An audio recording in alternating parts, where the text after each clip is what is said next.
Hello friends, आपका स्वागत है मेरे इस यूट्यूब चैनल पर।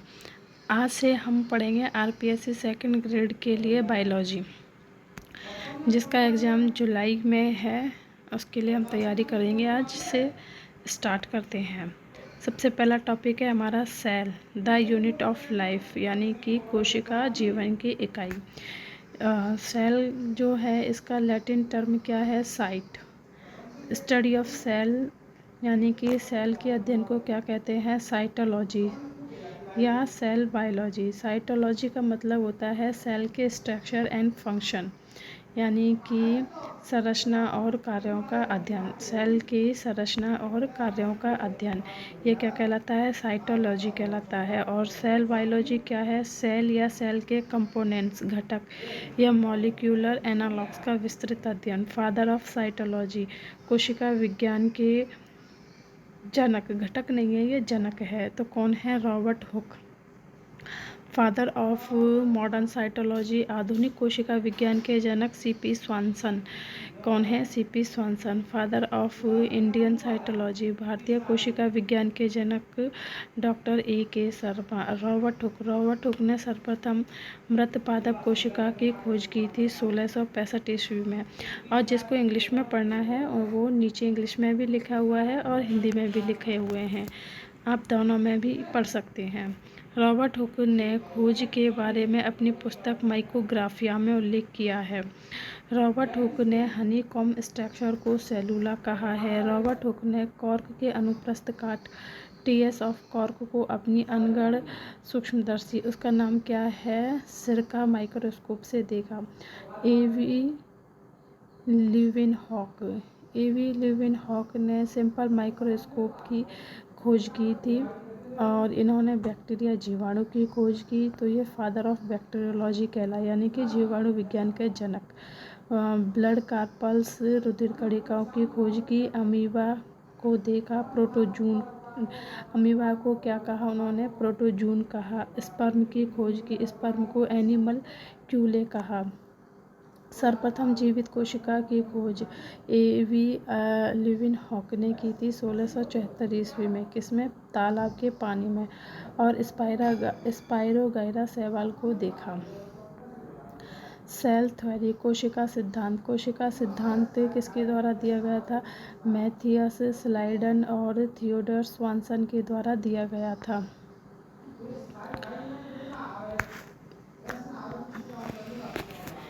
मैथियस स्लाइडेन और थियोडोर स्वानसन के द्वारा दिया गया था। और जो मैथियस स्लाइडेन थे वो कहाँ के थे? जर्मनी। और जो स्वानसन हैं वो भी कहाँ के हैं? जर्मनी के हैं। ठीक है, दोनों ही जर्मनी के हैं। एंड जो स्लाइडन हैं वो क्या हैं? बॉटनिस्ट हैं। और जो स्वानसन हैं वो स्वानसन किसके हैं? जूलॉजिस्ट हैं।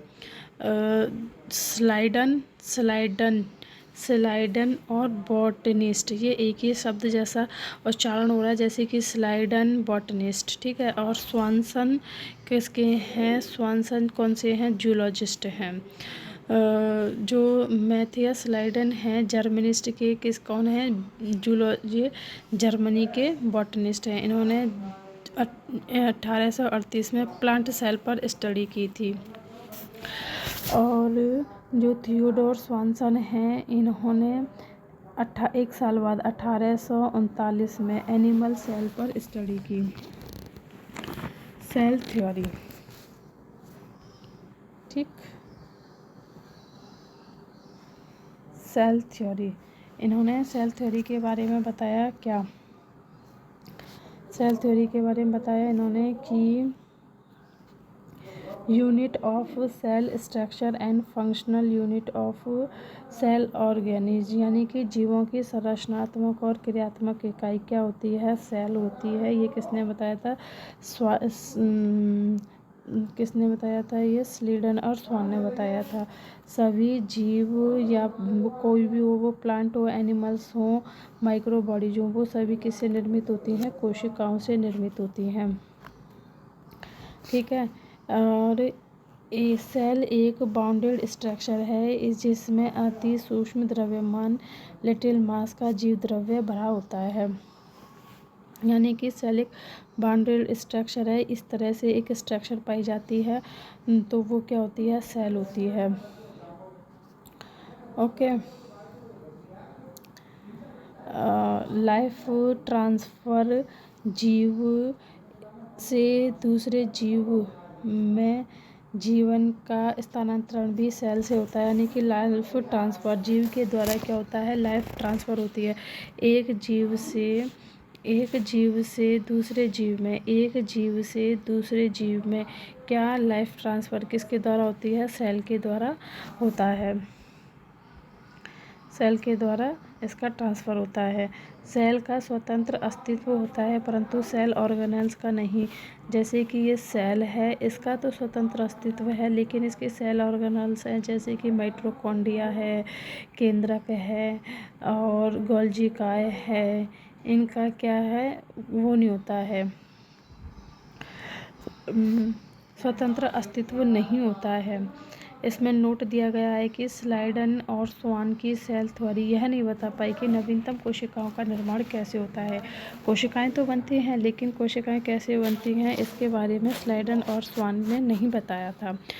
1855 में रुडोल्फ विर्चोव ने बताया कि जो नवीनतम कोशिकाएं हैं वो पूर्ववर्ती कोशिकाओं के विभाजन से पैदा होती हैं। और रुडोल्फ विर्चोव ने क्या कहा था, रुडोल्फ विर्चोव ने कहा था, इनका कथन है ओमनी सेलुला ई सेलुला। ये किसने कहा था, रुडोल्फ विर्चोव ने कहा था। इन्होंने सेल थ्योरी को कंप्लीट किया। सेल थ्योरी से संबंधित वैज्ञानिक कौन कौन है, 3 हैं। एक तो स्लाइडन, स्वान और विर्चोव। ये किससे संबंधित हैं, सेल थ्योरी से संबंधित हैं। ये हो गया क्या, कोशिका सिद्धांत। कोशिका में ये क्या है, ये तो है, ये देखिए इस तरह से एक, ये तो है लिपिड बॉडी, लिपिड बाउंड्री बन गई है। इसके अंदर ये है डबल मेम्ब्रेन, ये क्या है, डबल मेम्ब्रेन इसके अंदर पाई जाती है। ठीक है, ये तो हो गया है क्या, सेल। इसके अंदर डबल मेम्ब्रेन वाले ऑर्गेनल्स होते हैं, डबल और मेम्ब्रेन वाले ऑर्गेनल्स हैं एक और ये 2। ओके। और इसी सेल के अंदर क्या होता है, सिंगल ऑर्गेनल्स भी होते हैं। इस तरह से सिंगल मेम्ब्रेन, सिर्फ एक ही मेम्ब्रेन पाई जाती है इस तरह से, तो ये होती है सिंगल मेम्ब्रेन ऑर्गन्स। और इसी के अंदर पाया जाता है जिससे कि ये कोई ऑर्गन है, ये कोई ऑर्गन इस ऑर्गन में बदल रहा है तो इनके ऊपर कोई झिल्ली नहीं पाई जाती है। इनको कहते हैं हम, क्या कहते हैं, मेम्ब्रेन लेस ऑर्गन्स कहते हैं। तो डबल मेम्ब्रेन वाले कौन से हैं, डबल मेम्ब्रेन वाले हैं, डबल मेम्ब्रेन वाले न्यूक्लियस, न्यूक्लियस, डबल मेम्ब्रेन वाले कौन हैं, डबल मेम्ब्रेन वाले न्यूक्लियस, डबल मेम्ब्रेन वाले न्यूक्लियस, माइटोकॉन्ड्रिया और क्लोरोप्लास्ट, ये क्या है, डबल मेम्ब्रेन वाले हैं। और सिंगल मेम्ब्रेन वाले ऑर्गेनल्स और मेम्ब्रेन लेस कौन से हैं, 2 हैं। एक तो है कौन सा, सेंट्रोसोम, दूसरा है राइबोसोम। कौन सा है, एक तो है सेंट्रोसोम, दूसरा है राइबोसोम। ठीक। अब इसके कोशिका सिद्धांत के अपवाद। कोशिका सिद्धांत के अपवाद कौन कौन से हैं, सबसे पहला है वायरस, विरियोइड और विरियन। सेल थ्योरी का सबसे बड़ा अपवाद है, क्यों, क्योंकि इसके चारों तरफ ये क्या है, सेल मशीनरी नहीं पाई जाती है वायरस में, विरियंस में और विरियोइड में। दूसरा है प्रोटोजून्स, प्रोटोजून्स इसमें आता है अमीबा, ये भी किसका एक्सेप्शनल है, कोशिका सिद्धांत का। तीसरा है आरबीसी, इसमें केंद्रक नहीं पाया जाता है। राइजोपस, सेप्रोफाइटिक कवक के जीन्स एंड माइकोप्लाज्मा,